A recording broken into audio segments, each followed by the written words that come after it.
Hey, before we really get into the technical aspects and some major details, I kind of want to go over some reasons of why volleyball approaches look the way they do, and some kind of myths and other kind of um, facts and different things that I've accumulated. So, kind of to make things debunk some issues and kind of just see why exactly it looks and volleyball players look the way they do when they attack. So there's some reasons to this.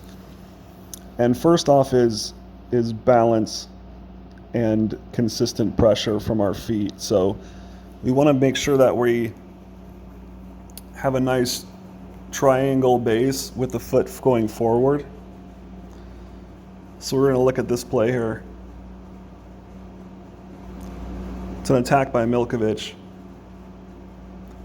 But there's a lot of factors here. So we're leading with the front foot because there's lots of different types of jumpers. If you look at basketball, if you look at high jump, if you look at long jump, all these different Olympic sports that include jumping, there's lots of different foot positions and techniques to jump certain directions. So why do volleyball players look like this exactly? So it's to do with a couple factors. One, balance. Two, to give you a nice elliptical jump so it's not just straight up and down and it's not just horizontal. And three is to be able to load and twist quickly. So I'm going to go over a couple of these factors all in a row. I'm just going to let this one play. This is what I'm talking about. So a couple of these hits.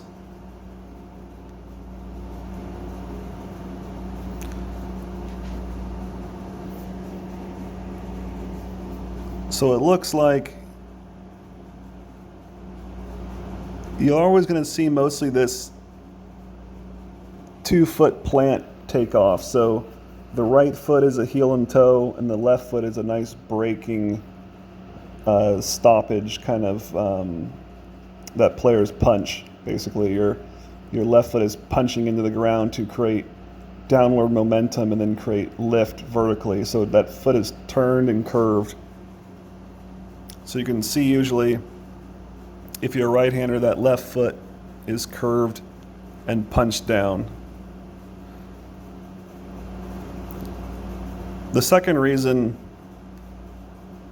most players do this is because of they want to jump forward and up and not just straight up and down. But the third reason, which I also think is a huge factor in this, is that your body now is open to the set. So your head is forward and your body's open just like this. So you can see a lot of the momentum is going this way, the openness of the body. So your natural leg is here and your back leg is here. And this is allowing you to be open to the ball, chest open, so you can rotate in this C shape. And then you can come back into this forward position.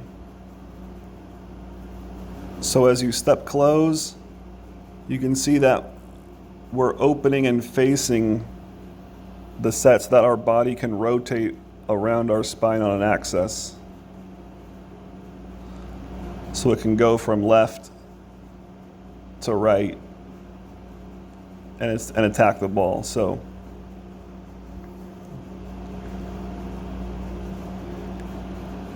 here's another shot. This is more about the feet here. You're going to see a nice step close by Sheila here.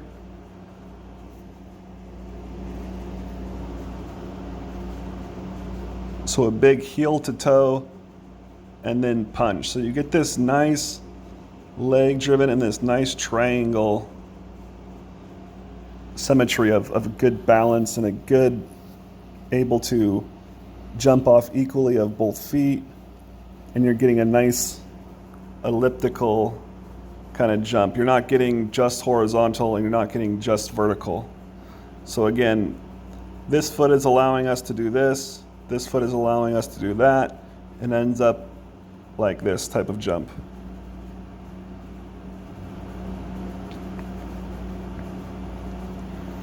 So the feet has to do a lot with the way we're jumping and opening up the body, and that way you can go from right to left. As you can see, she's extremely open with her body now here. You can see this line of symmetry. And then she closes off. So that allows us with the left foot to pike over the top, to punch over the top. It opens up us naturally this direction, and then we can come across our body more.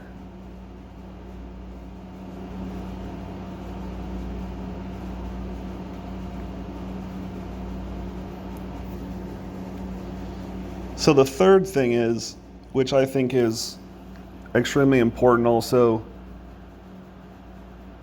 is keeping that body open. So you can see it from this front view here.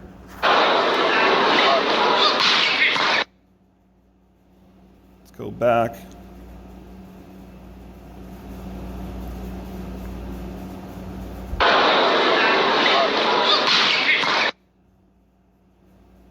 Again, one more time.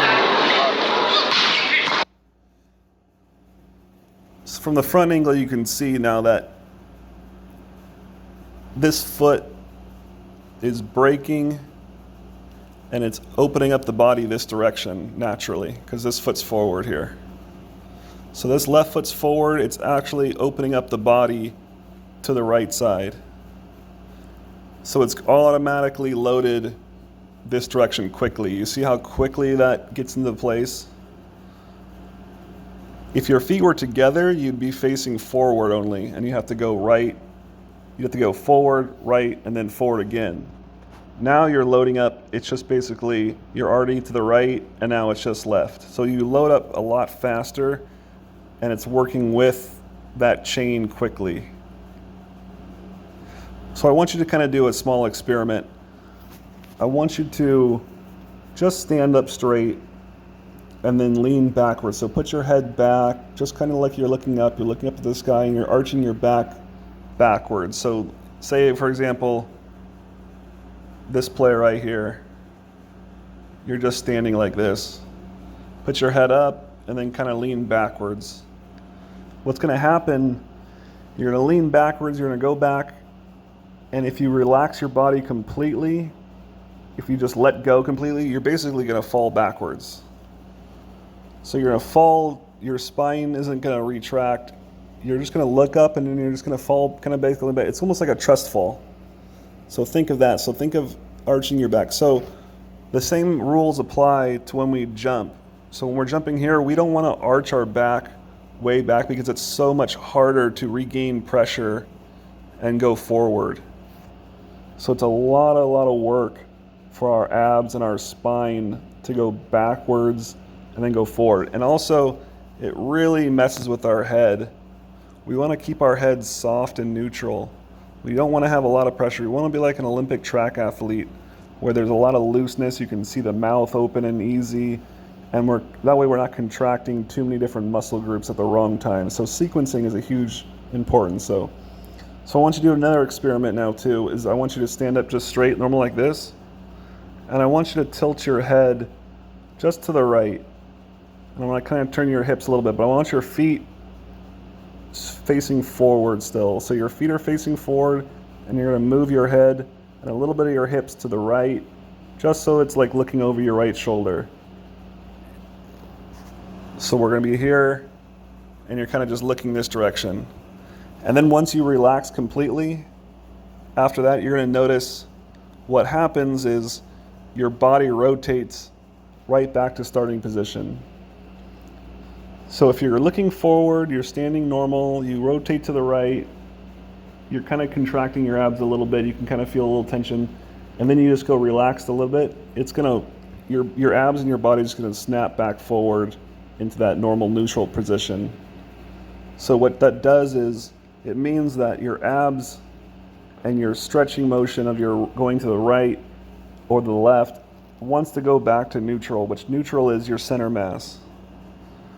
So example, and it doesn't move your head either. So example here, the head is tilted, our abs are to the right, it's going to snap back forward naturally. your body wants to snap back forward naturally from right to center. So again, we want to work with the body and how it moves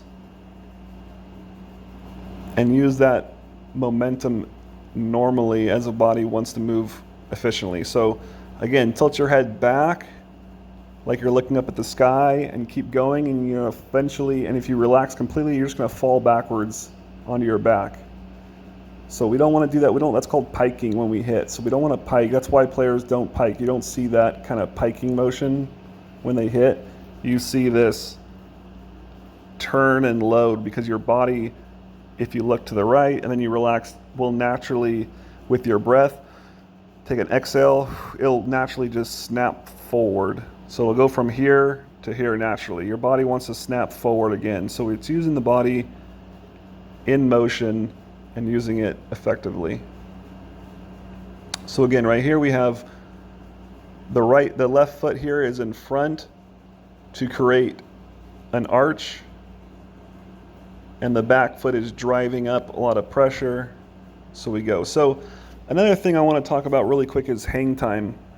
A lot of people think that hang time actually exists and that you jump and then you kind of hang in the air. So you jump, you go in the air, and then you fall down, which is completely false. And it's a very important concept to know because it affects volleyball tremendously, and it affects hitting on the way up or hitting on the way down. There's no in between. There's no hitting at you don't ever are at a peak part. It's physics, it's normal anatomy. Your jump looks like this no matter what. The second you hit this peak, you're falling down. There's no instance with this. And also, there's only the highest jump person ever is in the air is under a second. So we got to remember that no matter how high you jump, you're still in the air only a second, under a second. And that you also don't create hang time. So you're not jumping and then hanging. So what does this mean?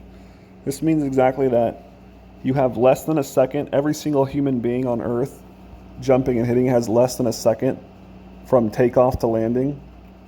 And every single human being on Earth is either rising or falling. There's no hang time. Now, what we do here is we manipulate our torsos to keep our head straight and to attack and to extend our spine for an elongated amount of time, but there is no such thing as hang time. So a lot of times I see players falling on the way down. They're hitting here and they're falling down on their attack, which is throwing a lot of different things off. You're going to notice all the great hitters are hitting on the way up. Even you can see players with long hair, like Jiba especially, he has some longer hair sometimes, and you can see him on his hit up, his hair goes up in the air when he hits, and then after he's done, the hair comes down because you can tell with gravity. So you can see this player is going up, attacking right before his peak hang time, and then driving a little bit as he's going down. So there's no thing. I'm going to show you some videos. We're going to go through some videos of some sports science things to kind of just make sure and prove some points on these things because it is a huge factor. So no human being, again, can jump over a second, and there's no such thing as hang time. You're going up or you're going down. So it's really a matter of balance and synchronization. And so this is pretty much why we do this. So we step and we're driving, and we have our legs for two reasons. One, this leg will push off. This leg will push us forward. This leg will push us back up. So that's why volleyball looks like that. And it also does a dual function of creating our body already opening up to the right. That way we don't have to go straight to the right, then back straight. It's just right straight. So it's a much more efficient loading that causes less time because we're in the air for less than a second. And so all that time we need to be very synchronized and have efficiency of movement.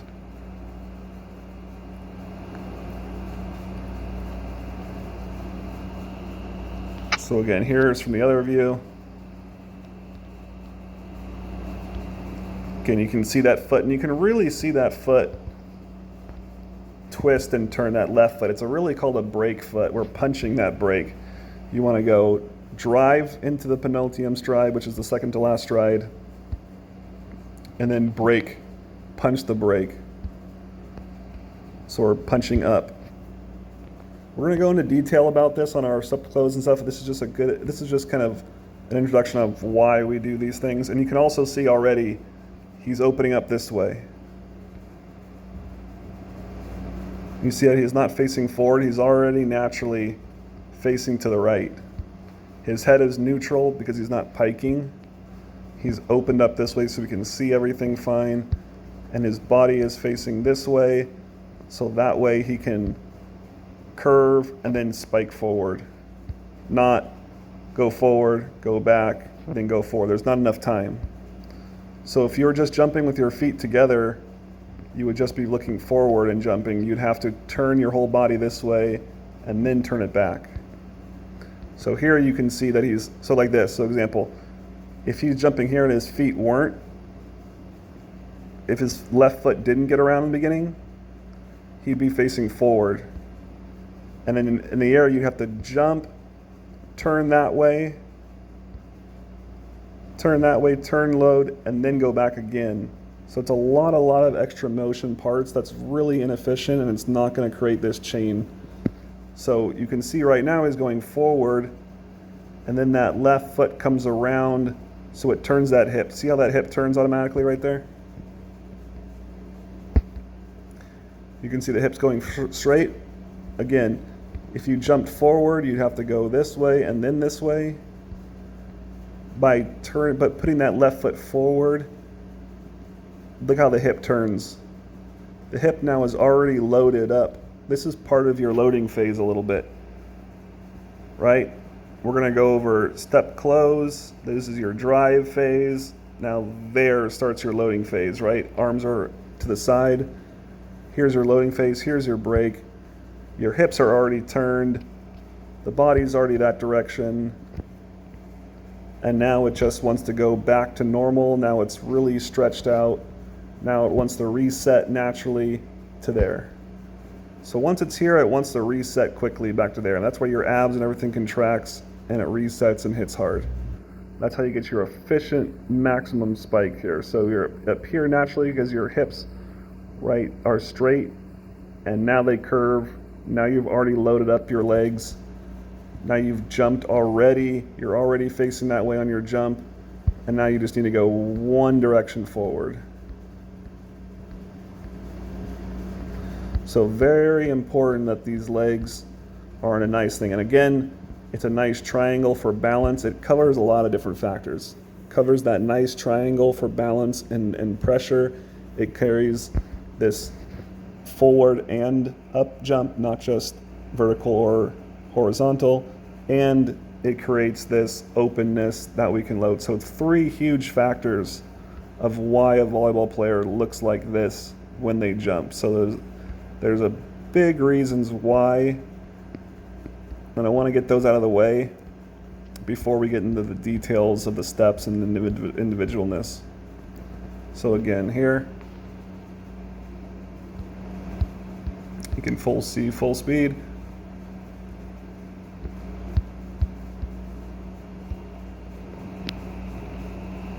Tom House. Okay, so I had the privilege of about 4 years ago working with Tom House. Tom House I've known for now 6 years.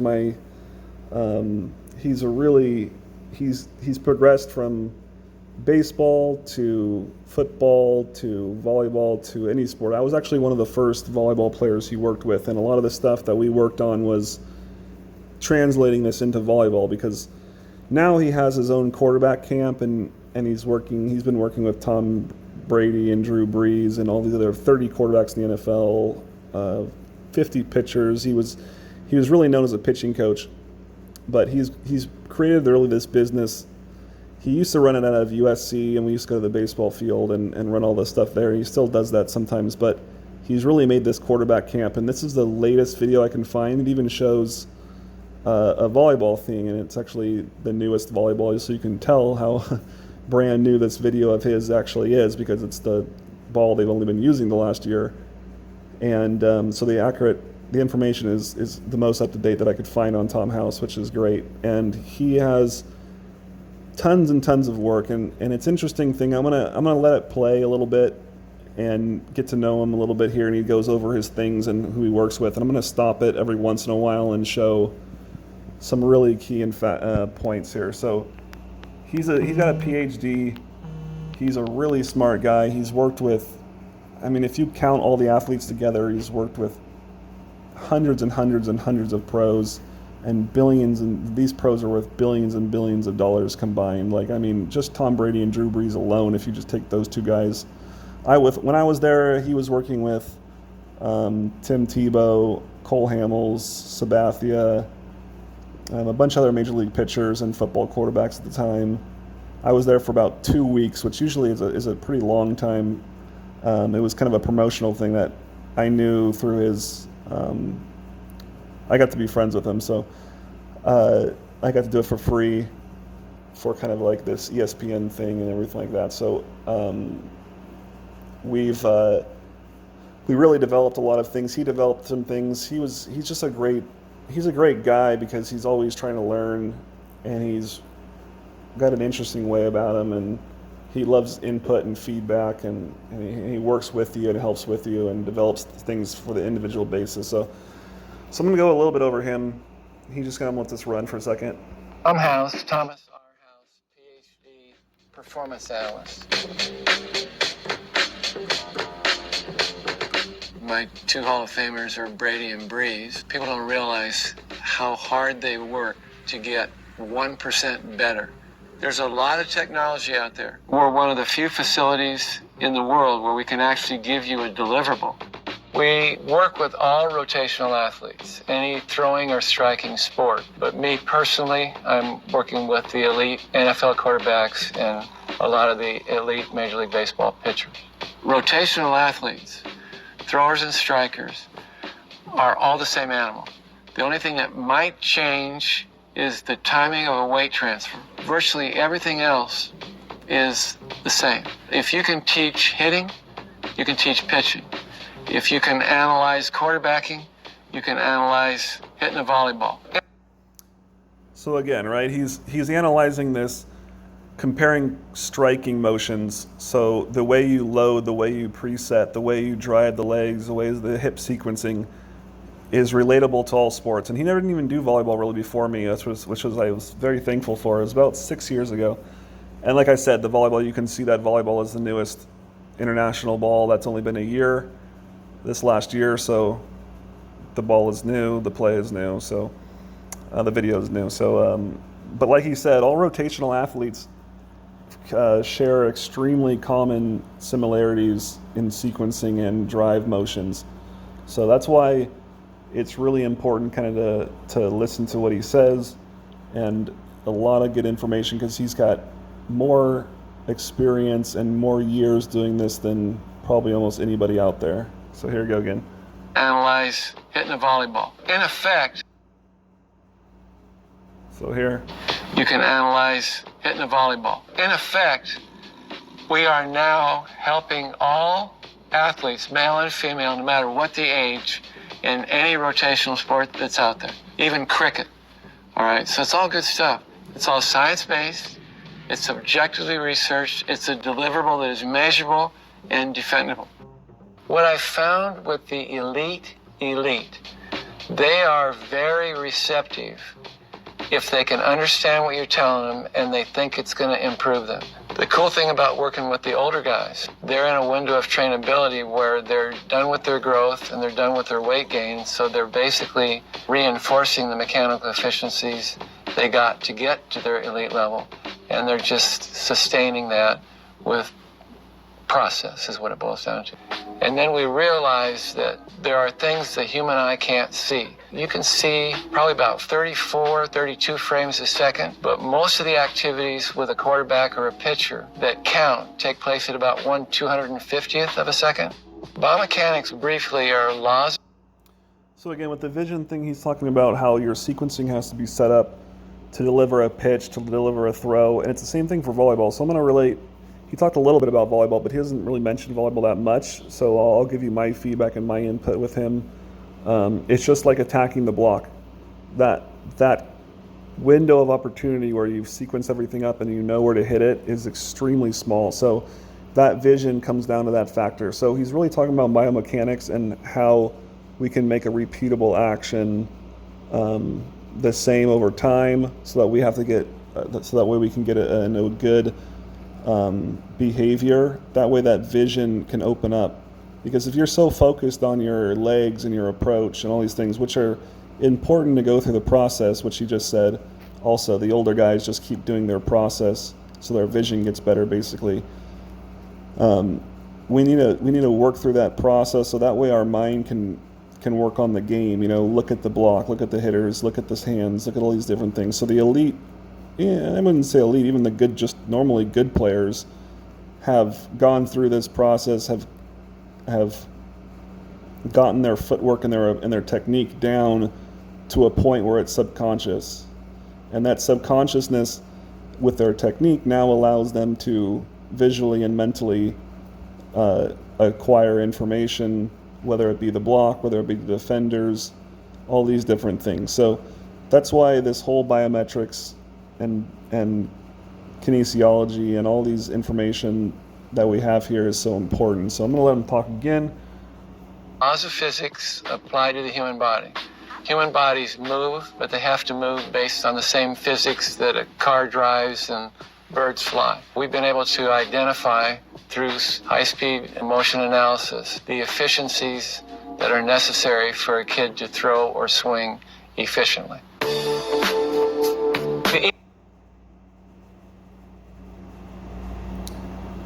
So again, laws of physics he's talking about here, which is big, because if you don't understand the laws of, you don't have to understand physics, but if you understand a couple of the principal laws, like I said, what goes up comes down, and motion that stays in motion wants to keep going in motion. Also, force times mass equals acceleration. Mass times acceleration equals force. These are kind of things that are pretty simple concepts that are really going to make the process of things seem kind of basic and kind of like, oh yeah, of course, that's the reason.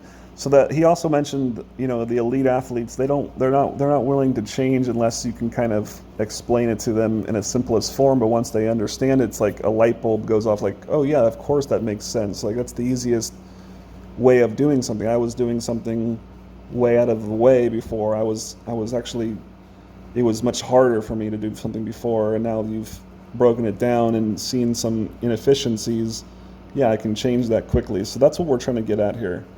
The whole process is eliminating the excess movements, eliminating the things. So kinetic sequencing, I've paused it right here, is a pretty important term. It's almost probably the most important term, especially in volleyball, because in volleyball attack, because you're sequencing a jump to a spike to a controlled direction of the ball. You're moving a ball in a direction. So there's so many parts that you have to line up here.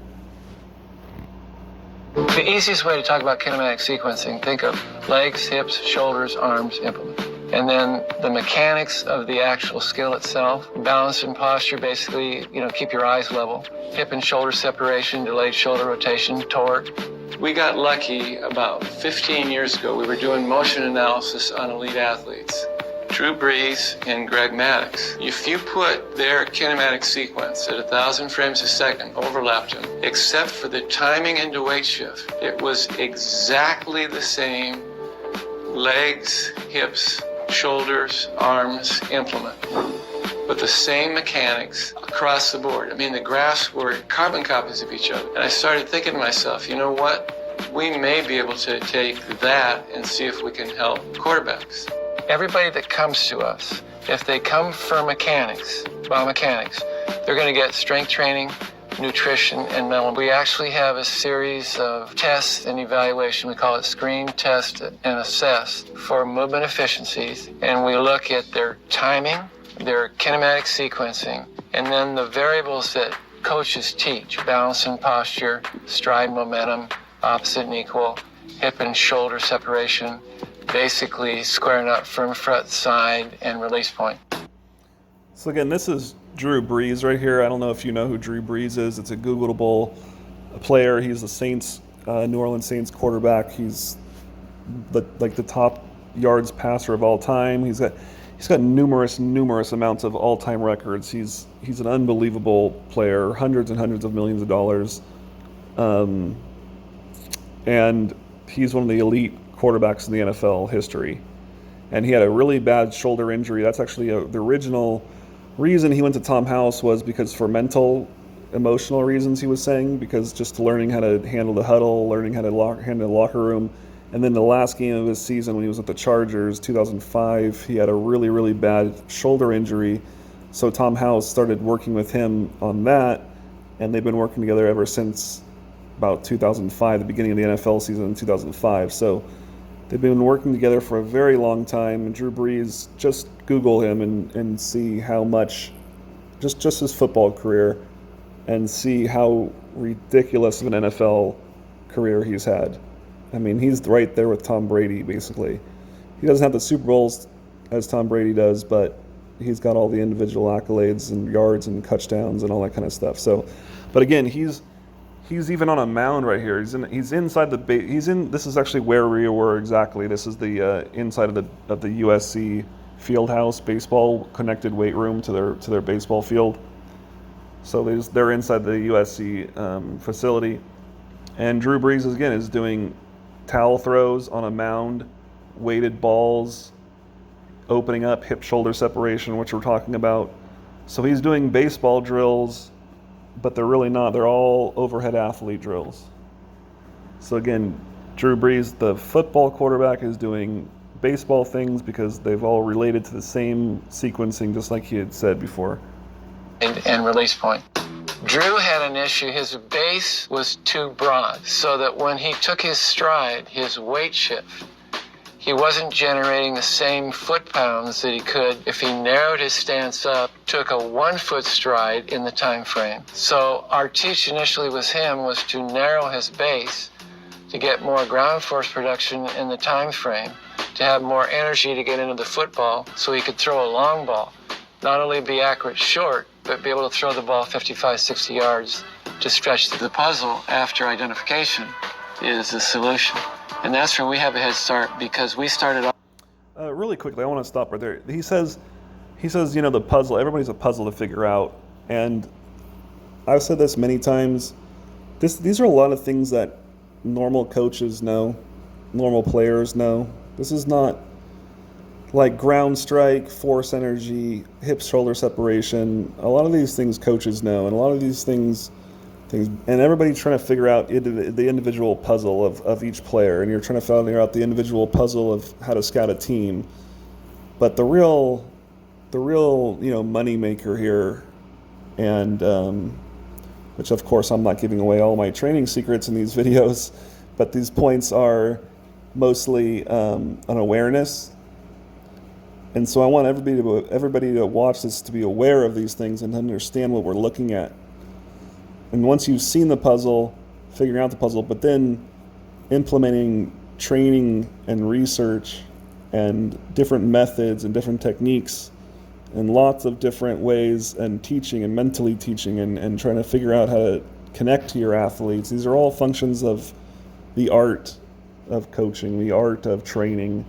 So this whole video of how to hit a volleyball is really trying to give you a full in-depth look at what exactly we're looking at, what exactly we want to see, what exactly terminology we use, what exactly is our body doing, what exactly is the physics, what exactly is the sequencing.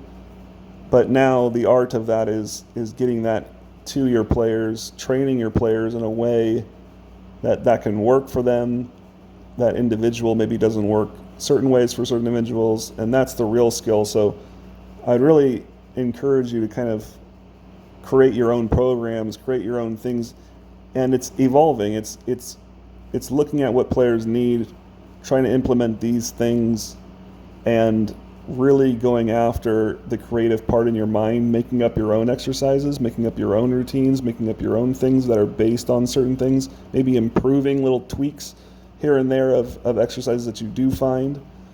So I kind of just wanted to point that out as you know, this is not about me giving my training things away. This is just me giving all my, you know, my knowledge and hoping that people can create new things too, and we can kind of, you know, share that information. And it's about really sharing. So I want you to first realize he says it himself right here. Which I thought is very interesting, because I've always kind of thought this. You know, coaching is every decent coach knows, can watch a video and analyze the video and tell you what's going on.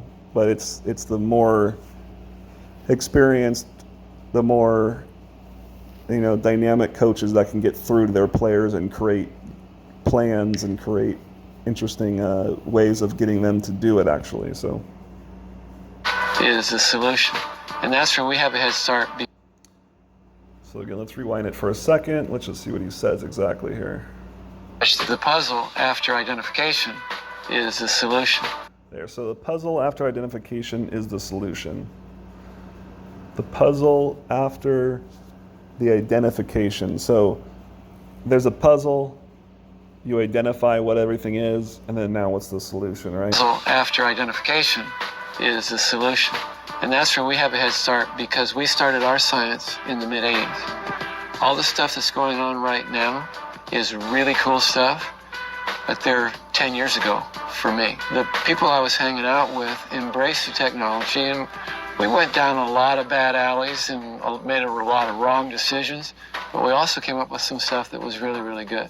People have referred to you as like the quarterback whisperer and coaching guru. How do you feel about these titles? That's their description. I'm just a coach. If you go back to our mission statement, inform, instruct, inspire, master information, master instruction, mentor a kid, make a difference, call it what you may, we're coaches.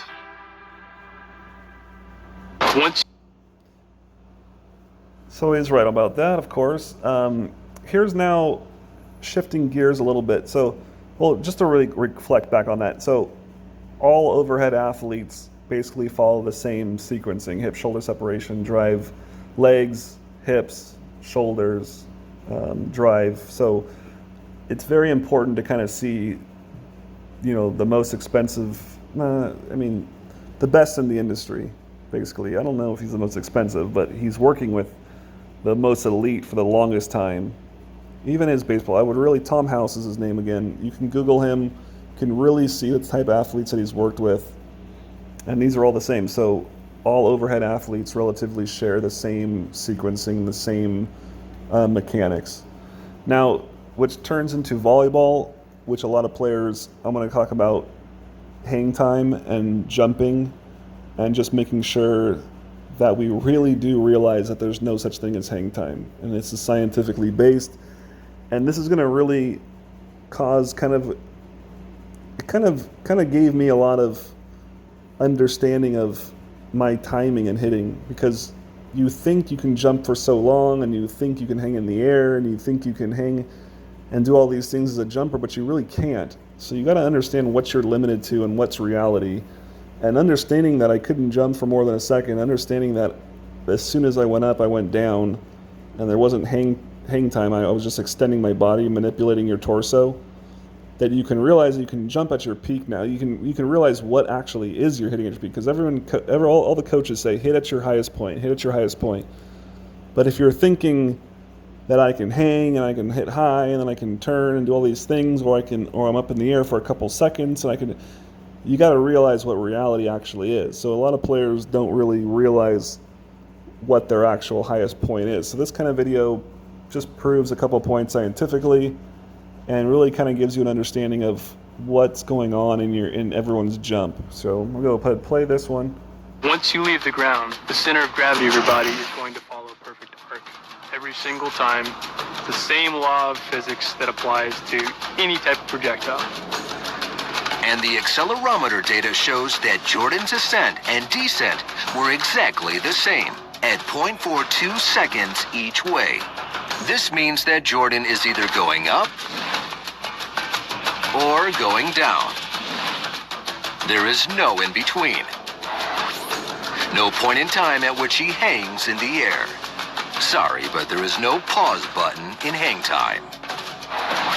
Sir Isaac Newton's law of gravity tells us that what goes up must come down.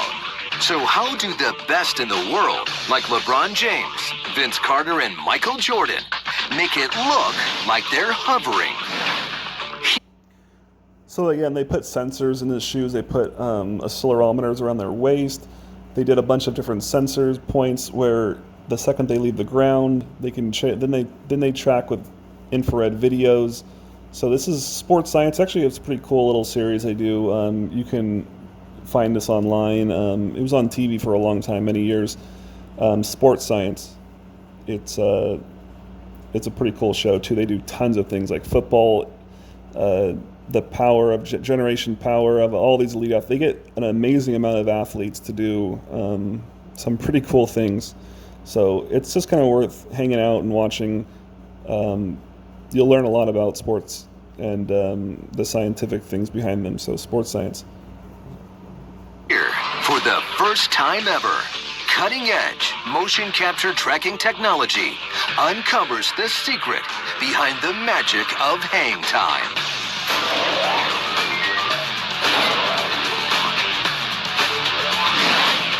While mid-flight body contortions cannot affect their overall flight, when elite players like Michael Jordan begin their descent, their body stretches, which keeps their head moving horizontally for an extra split second. This creates the optical illusion of prolonged hang time. Michael's hang time on this dunk is 0.92 seconds. That may not seem like a long time, but that's just about the maximum time any human could be in the air. In fact, no one can jump, land on their feet, and be in the air for more than 1 second. No one. So again, so there's some scientific. You can find the whole episode online. Now that we have this information, let's look at a little bit more volleyball. Let's let this play run for a second. And you can see again here, this is Juan Terena, formerly from Cuba. Now he plays for Italy.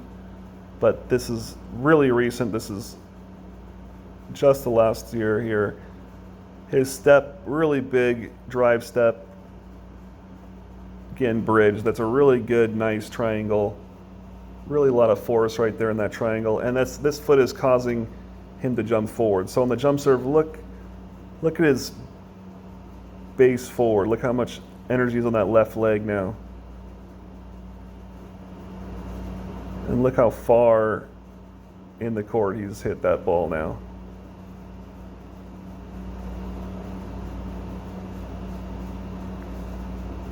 Again, right here. So that hip comes around and opens up. So now he opens up and he can attack one motion. That hip automatically turns. That hip automatically turns off. So you can spike.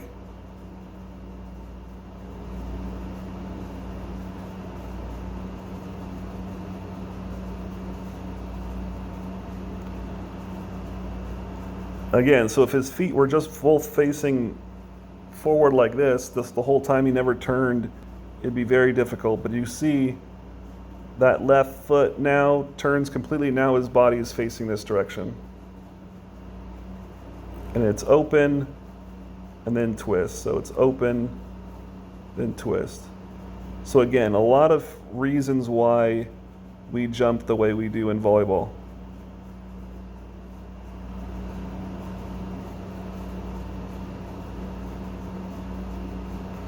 Here it goes again, forward step. So we're automatically, that hip automatically is opening us up. That hip automatically turns us open.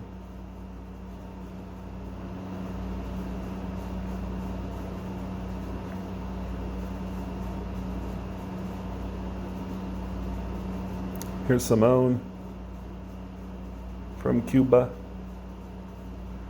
And he's attacking from so far back. Here's the setter on the 10-foot line, so he has to shorten up his approach a little bit. So he's really driving this step hard. So he's going heel to toe with the right. Again, heel to toe, jab, the break. But still in little mini triangle. Still this kind of triangle mode on the load.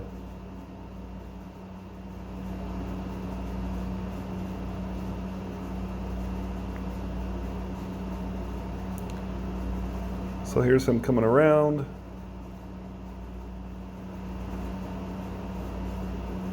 Hips open.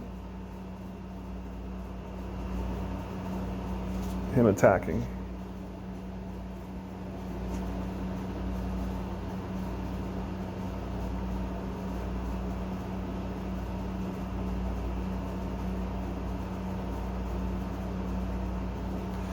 He jumps okay, not that high, I guess. Yeah. Yeah.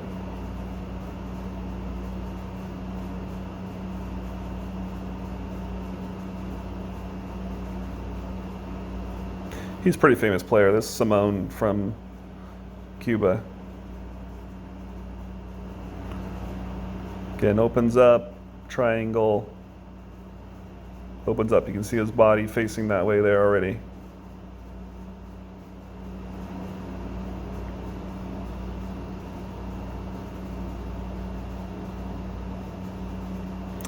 So that was the quick introduction on just basically why we do what we do as volleyball players, why it looks like it looks, and it doesn't kind of look any other way, why we don't jump off one foot mostly, why we don't jump off our other foot, why we don't just put our feet straight ahead and jump. So there's lots of reasons.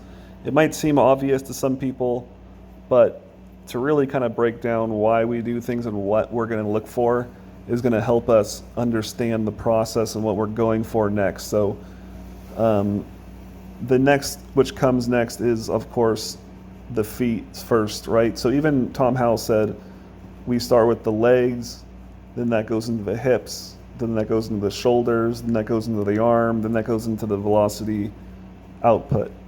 So following that same kind of steps, we're going to go into our approach and our drive, which is a little bit different more than